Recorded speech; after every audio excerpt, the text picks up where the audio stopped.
দাঁড়িয়েছি এটা শুধু আজকের না, এই এই কার্যক্রমে আমরা অনেকদিন আগেও মাঠে ছিলাম, সামনেও থাকবো।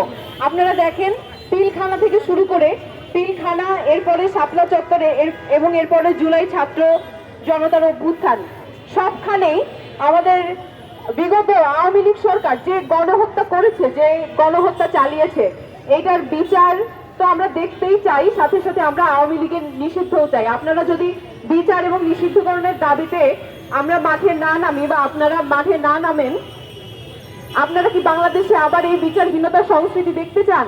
আপনারা দেখতে চান, আপনারা কি দেখতে চান যে এত বড় গণহত্যা এবং এত বড় অভ্যুত্থানের পরও আমাদের বাংলাদেশে আবার বিচারহীনতার সংস্কৃতি ফিরে এসেছে? এই অবস্থা কি আপনারা চান? এই লক্ষ্যে আমরা মাঠে আছি এবং মাঠে থাকবো। আমরা আওয়ামী লীগ নিষিদ্ধকরণের আগ পর্যন্ত আমরা এই মাঠ ছেড়ে যাব না, এটাই এনসিপির প্রতিজ্ঞা এবং আমরা চাই যে এই লড়াইয়ে আপনারা আমাদের সাথে থাকবেন। ধন্যবাদ।